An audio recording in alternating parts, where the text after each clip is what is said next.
Assalamualaikum warahmatullahi wabarakatuh. Nama saya Rizky Rizkiawan. Di sini saya akan menjelaskan tentang review pemahaman teknik lobby and negosiasi. Langsung kita ke PPT ya. Yang pertama ada lobby. Arti dari lobby itu pendekatan awal yang menguntungkan kedua belah pihak, yang tujuannya untuk memengaruhi orang atau pihak lain.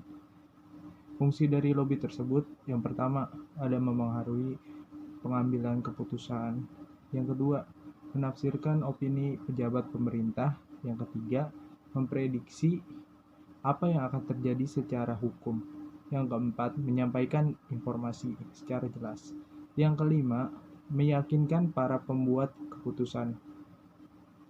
Terus selanjutnya ada karakteristik dari lobby.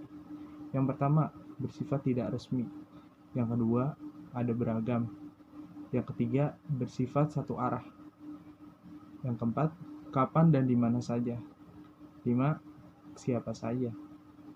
Tujuan dari lobby tersebut yaitu aktivitas atau komunikasi yang dilakukan untuk mempengaruhi atau meyakinkan orang atau pihak lain sehingga orang atau pihak lain tersebut sependapat dan seagenda dengan kita sendiri. Yang terakhir, jenis dari lobby. Yang pertama itu tradisional, yang kedua itu ada akar rumput, yang ketiga ada political action committee. Kita lanjut ke negosiasi. Negosiasi yaitu tawar-menawar atau komunikasi timbal balik yang tujuannya untuk mencapai tujuan bersama. Tujuan dari negosiasi itu yang pertama itu menemukan kesepakatan kedua belah pihak itu secara adil. Yang kedua ada itu untuk mendapatkan keuntungan, yang kita hindarkan itu kerugiannya. Manfaat dari negosiasi itu menciptakan suatu jalinan kerjasama antara satu pihak dengan pihak lainnya untuk mencapai tujuan adanya saling pengertian di antara masing-masing pihak yang akan bernegosiasi mengenai kesepakatan yang akan diambil dan dampaknya bagi semua pihak. Strategi nih dari negosiasi. Yang pertama win-win. Yang kedua itu win-loss. Yang ketiga loss-loss. Yang keempat loss-win. Sekarang kita lanjut ke diplomasi. Diplomasi artinya seni yang mengedepankan kepentingan suatu negara melalui negosiasi dengan cara damai. Diplomat yaitu orang yang berkecimpung dalam bidang diplomasi atau menteri luar negeri, duta besar, dan pejabat diplomat.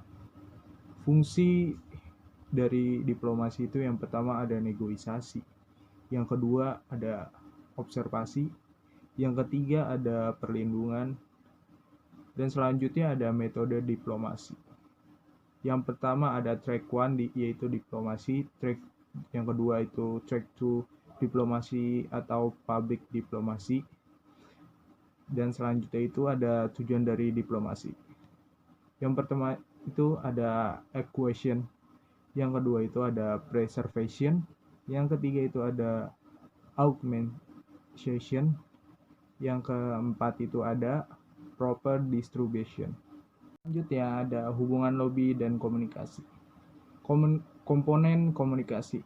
Yang pertama itu ada komunikator, yang kedua ada pesan, yang ketiga ada saluran, yang keempat ada komunikan, yang kelima ada efek. Tujuan dari komunikasi itu yang pertama mempengaruhi, yang kedua itu ada menarik perhatian, yang ketiga menarik simpati, yang keempat itu menimbulkan empati, yang kelima menyampaikan informasi. Tingkatan analisis itu dalam komunikasi itu yang pertama ada komunikasi intrapribadi, yang kedua ada komunikasi antar pribadi, yang ketiga ada komunikasi kelompok, yang keempat ada komunikasi organisasi, yang kelima ada komunikasi massa, yang yaitu selanjutnya ada hubungan lobby dan komunikasi. Yang pertama ada kegiatan komunikasi. Yang kedua, dapat dilakukan dalam beberapa konteks. Yang ketiga, keberhasilan dipengaruhi karena adanya teori. Yang keempat, berhubungan dengan propaganda dan persuasif. Yang kelima, sangat diperlukan duluan komunikasi antar budaya. Di sini saya akan menjelaskan yaitu tentang studi kasusnya. Juan adalah seorang perancang software komputer yang punya ide membuat game komputer yang diperkirakan itu akan laku keras. Tetapi untuk membuatnya diperlukan waktu yang lama. Sementara ia perlu uang untuk hidup.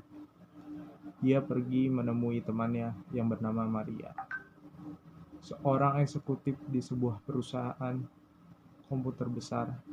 Maria dan rekan-rekannya menyukai ide tersebut, tetapi hanya menawarkan Juan uang sebesar 10 US dollar. Juan bilang bahwa diperlukan waktu 9 bulan untuk mengembangkan program itu. Dan uang sebesar 10 US dollar, 10.000 US dollar itu tidak cukup sebagai imbalannya. Ia mengusulkan supaya uang 10.000 US dollar itu dijadikan sebagai uang muka dari bagiannya atas keuntungan penjualan sebesar 25,75%. Akhirnya disetujui bagiannya sebesar 20,80% game tersebut yang diluncurkan dengan promosi besar-besaran sangat berhasil dan memberi mereka banyak uang. Pertukaran yang adil kedua pihak dalam kasus ini dapat dikatakan menang. Juan sadar bahwa perusahaan software itu tidak bisa memberinya uang tunai lebih banyak. Maka mereka mencapai tujuannya yang bersama, yaitu menekan kerugian bila usaha tersebut gagal dan meningkatkan keuntungan bila berhasil. Sekian presentasi dari saya. Kurang lebih mohon maaf. Wassalamualaikum warahmatullahi wabarakatuh.